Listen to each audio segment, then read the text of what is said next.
মাননীয় স্পিকার আমাকে পরামর্শ দিয়েছিলেন যথাযথভাবে নোটিশটি সাবমিট করার জন্য, তা আমরা করেছি। আমি এই মহান সংসদে আপনার মাধ্যমে এই নোটিশটি উত্থাপন করলাম।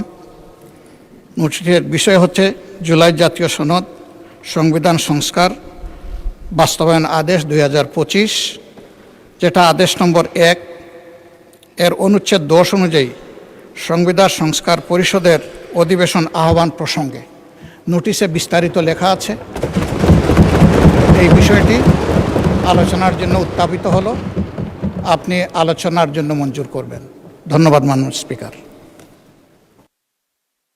মাননীয় চিফ হুইপ। মাননীয় বিরোধী দলীয় নেতাকে অসংখ্য ধন্যবাদ। বিষয়টি এরকম, প্লিজ, বিষয়টি এরকমের যে মাননীয় স্পিকার, আপনি সবসময় সংসদে যে অর্ডার্স অফ দ্য ডে অনুযায়ী তারকা চিহ্নিত প্রশ্ন এবং 71 বিধি, এটা শেষ হওয়ার পরেই আমরা যে কোনো বিষয়ে আলোচনা উত্থাপন করব। এটা মাননীয় বিরোধী দলীয় নেতা যে বিষয়ে উত্থাপন করেছেন, আপনি 71 বিধি শেষ করার পরে যদি আপনি চান, ইনশাআল্লাহ তাকে সময় দিতে পারেন এবং আমরা এই বিষয়ে আলোচনা করতে পারি। ধন্যবাদ মাননীয় স্পিকার। মাননীয় বিরোধী দলের উপনেতা। মাননীয় স্পিকার, সেদিন জনাব স্পিকার বলেছিলেন যে আলোচ্য এই ধরনের কোনো বিষয় থাকলে এটা কেবল প্রশ্নোত্তরের পরেই হবে। আমি সেই মোতাবেকই দাঁড়িয়েছি এবং আমি মনে করি এটা আমার অধিকার এবং দায়িত্ব। আমি বিশ্বাস করি এটা আপনি এইভাবেই গ্রহণ করবেন। ধন্যবাদ আপনাকে। মাননীয় স্বরাষ্ট্রমন্ত্রী মহোদয়। টাইমটা দেন মানে চিফ, যদি 1 মিনিট টাইম। মাননীয় স্পিকার, আপনাকে ধন্যবাদ। এটা মাননীয় স্পিকারের এখতিয়ার, যদি মাননীয় স্পিকার সময় না দেন আমি বসে পড়তে পারি। মাননীয় মন্ত্রী, আপনি কথা শেষ করুন দয়া করে। না, আপনি অনুমতি না দিলেন, this is my point of order. যদি আপনি পয়েন্ট অফ অর্ডারটা ফর্মুলেট না, মাননীয় মন্ত্রী, আপনার কথা শেষ করুন দয়া করে। দাঁড়া করেও রাখতে পারেন, দিস ইজ ইউর রাইট। আমার বলছেন আপনি। মাননীয় মন্ত্রী, আপনার বক্তব্য শেষ করুন দয়া করে। আমি সবাইকে সম্মান জানাতে চাই। আপনি দয়া করে মাননীয় বিরোধী দলীয় নেতা একটা প্রস্তাব উত্থাপন করেছেন আলোচনার জন্য, যেটা মাননীয় স্পিকার বিগত দিনে ওনাকে অনুরোধ করেছিলেন আপনি বিধি মোতাবেক নোটিশ উপস্থাপন দেন, আমরা বিধি মোতাবেক আলোচনার জন্য আপনাকে সময় দেব। কিন্তু সেটা মাননীয় চিফ হুইপ যেটা বলেছেন যে আমাদের ট্রেডিশন অনুসারে যে প্রশ্নোত্তর পর্ব এবং 71 বিধির পরে এই জাতীয় মুলতবি প্রস্তাবগুলো নিয়ে নোটিশ উত্থাপিত হয়, সেই কথাটাই আপনি মাননীয় বিরোধী দলীয় নেতাকে বলেছেন। এখানে আমার মনে হয় না কোনো অধিকার ক্ষুণ্ণ হয়েছে। আমার মনে হয় আপনি প্রশ্নোত্তর পর্বের বাকি বিষয়টা যে 71 বিধিতে আপনি আজকে উত্থাপন করার সুযোগ দিবেন কি দিবেন না সেটাও আপনার এখতিয়ার, তবে এটা সংসদ সদস্যদের একটা অধিকার। তো এরপরে যদি মাননীয় বিরোধী দলীয় নেতা তার নোটিশের প্রস্তাবটা উত্থাপন করেন, তার এগেনস্টে হয়তো আমাদেরও 2-4 কথা বলার থাকতে পারে, সেটা আমরা পয়েন্ট অফ অর্ডার ফর্মুলেট করেই বলবো। তো সুতরাং আপনি বিধি মোতাবেক এগিয়ে যান। আমিও আপনাকে অনুরোধ করবো আপনার মাধ্যমে যেভাবে আপনি অর্ডার অফ দি ডেটা পরিচালনা করতে চাচ্ছেন, দয়া করে সেভাবে যান, আদার মেম্বার্সদের রাইটটাও প্রোটেক্টেড হয়। ধন্যবাদ মাননীয় স্পিকার।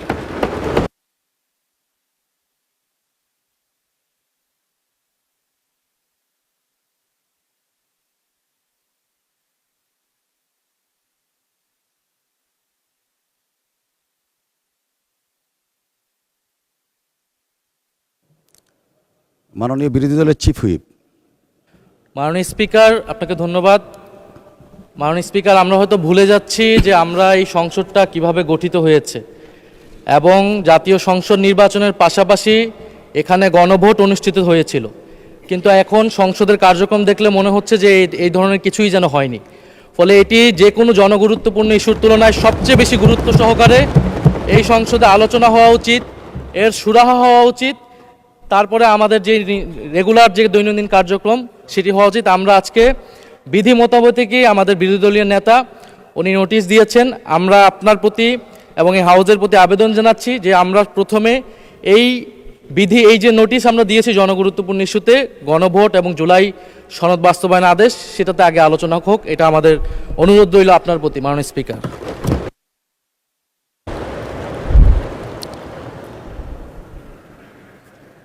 মাননীয় বিরোধী দলের মাননীয় চিফ হুইপ। জি, মাননীয় স্পিকার, বিরোধী দলের নেতার প্রতি যথাযথ সম্মান রেখেই বলছি, এটা যাবৎকাল বাংলাদেশের স্বাধীনতার পর থেকে যা হয়ে আসছে, যার কাস্টম এবং যেটা রেওয়াজ আমরা চালু করেছি, তা হলো এই যে সংসদ সদস্যদের অধিকার যে প্রশ্নোত্তর, আমরা সংসদকে লায়াবল করব, তাদের কাছে অ্যাকাউন্টেবল করব। আর 71 বিধি আমার এলাকা বা কোনো গুরুত্বপূর্ণ বিষয় নিয়ে আলোচনা আসলে সাধারণত সেগুলো আলোচনা হয়। এটার জন্য 2 ঘন্টার সময় নির্ধারিত আছে, 1 ঘন্টা 1 ঘন্টা। এরপরে বিজনেসের দিনের এই সকল বিষয়ে আলোচনা আসতে পারে। যেমন মাননীয় বিরোধী দলীয় নেতা যে কথা বলেছেন, আমরা অত্যন্ত সম্মানের সাথে বলি, নিশ্চয়ই এটা আলোচনা আসবে, আজকেও আলোচনা আসতে পারে, অথবা সংসদ মাননীয় স্পিকার যেভাবে নির্ধারিত করেন এই বিষয়টা আলোচনা হতে পারে, এবং এটা অত্যন্ত গুরুত্বপূর্ণ বিষয় তিনি নিয়ে এসেছেন। আমাদের দিক থেকে কোনো অসুবিধা নেই, কিন্তু বিষয়টি হলো এই, আমরা সকল মাননীয় সদস্যদের জানাতে চাই বা তাদের কাছে তাদের সহযোগিতা চাই এইভাবে যে এইটা আমাদের অধিকার, সকল সদস্য। বেসরকারি সদস্য হলো যে মন্ত্রী বাদে এবং হুইপ চিফ হুইপ বাদে সকল সদস্যই বেসরকারি সদস্য, সরকারি ট্রেজারি বেঞ্চ হোক অথবা অপোজিশন হোক। কাজে তাদের অধিকারটা হলো 2টা জায়গায় থাকে, সেটা হলো প্রশ্নোত্তর এবং 71 বিধি।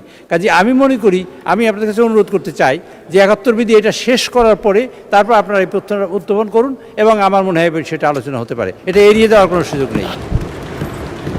মাননীয় বিরোধী দলের নেতা, আপনার দৃষ্টি আকর্ষণ করছি, আপনার যে নোটিশটা এনেছেন সেটা আমরা দেখছি।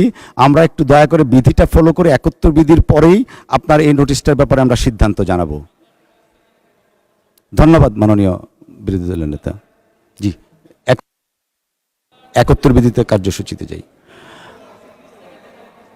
আমরা মাননীয় বিরোধী দলের চিফ হুইপ, আমরা এই নোটিশটাকে আমলে নিচ্ছি। এই বিষয়ে আমরা সিদ্ধান্ত 71 বিধির শেষ হওয়ার পরে এই বিষয়ে আমরা ফিরে আসব।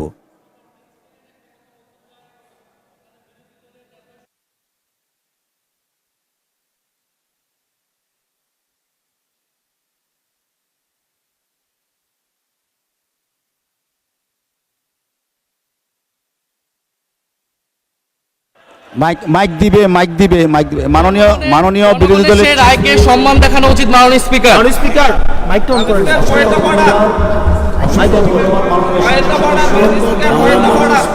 দিনের কার্যসূচি অনুসারে আমরা যেটা বিধি মোতাবেক আছে সেদিকে যাচ্ছি। মাননীয় বিরোধী দলের নেতা যে নোটিশটা দিয়েছেন সেই নোটিশটা আমরা পেয়েছি। এই নোটিশের ব্যাপারে আমরা যথাবিহিত পদক্ষেপ নিব। আমরা 71 বিধিটার দিকে একটু এগিয়ে তারপরে আমরা এটাতে আসছি। ধন্যবাদ মাননীয় স্পিকার, মাননীয় সংসদ সদস্য।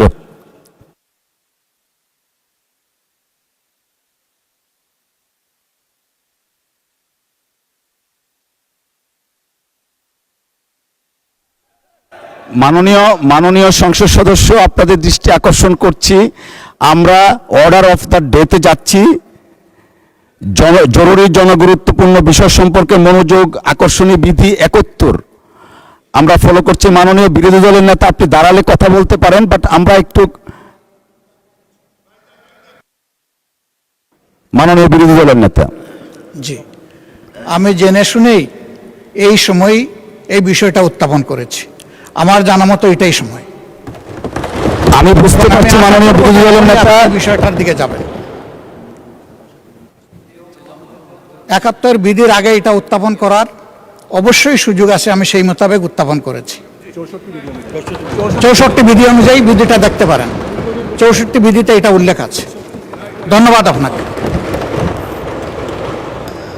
মাননীয় বিরোধী দলের নেতা, 64 বিধিতে উল্লেখ আছে, বাট সংসদের যে কাস্টম সেইটা আমাদের মাননীয় চিফ হুইপ মহোদয় বলেছেন on the balance of probability. আমরা সেই জন্যই বললাম যে আমরা এই নোটিশটা আমরা পেয়েছি, এই ব্যাপারে আমরা সিদ্ধান্ত জানাবো।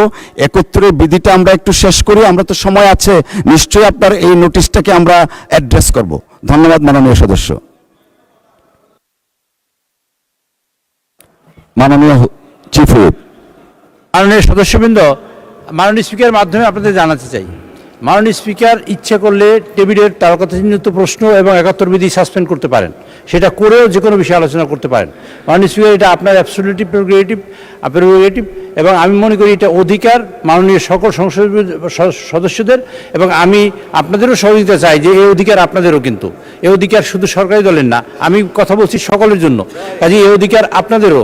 আপনারা 71 বিধিতে একটা নোটিশ আনলেন, আমরা যদি এই প্রথমে চালু করতে পারি আজকে অসুবিধা নেই, যে মাননীয় বিরোধী দলীয় নেতা যে কথা বললেন কোনো সমস্যা নেই, কিন্তু কথা হলে পরবর্তীতে যদি আবার এরকম সবাই দাঁড়াতে থাকে তাহলে সকলেরই ভবিষ্যতে প্রবলেম হবে। কাজে আমরা 71 বিরোধিতা করার পরে এই বিষয়টা যেহেতু আলোচনায় আসবে, এর অর্থই নয় যে আমরা আলোচনায় আনবো না। আর যদি মনে করেন যে আলোচনা এখনই করতে হবে, মাননীয় স্পিকার যদি সিদ্ধান্ত গ্রহণ করেন যে ঠিক আছে 71 বিধি সাসপেন্ডের আজকে আর হবে না, এই 71 বিধি কিন্তু পিছনে চলে যাবে, মাননীয় সদস্য যারা নোটিশ দিয়েছেন তাদের কিন্তু অধিকার খর্বিত হবে, এবং তারা যে এই জন্য সংসদ সদস্য হিসেবে নির্বাচিত হয়ে আসছেন তাদের কিন্তু সমস্যাটা তৈরি হবে মূলত ভবিষ্যতে। কাজেই আমরা ভবিষ্যৎকে ঠিক রাখার জন্য আপনাদের এবং আমাদের মানে সকল বেসরকারি সদস্য, মাননীয় মন্ত্রী ছাড়া আর সবাই সদস্য বেসরকারি সদস্য, কাজেই তাদের অধিকার যাতে সংরক্ষিত হয় তার জন্য কিন্তু আমি এই প্রস্তাবনা দিয়েছিলাম, এবং এটাই চলে আসছে বিগত দিনে। মাননীয় স্পিকার, আপনি যদি মনে করেন যে আপনি 71 বিধি সাসপেন্ড করে আজকে মাননীয় বিরোধী দল নেতার কথা আলোচনা করবেন, আপনি করতে পারেন, কিন্তু আমি মনে করি পদ্ধতি এইটা আপনাকে জানালাম, এখন সিদ্ধান্ত আপনার, মাননীয় স্পিকার।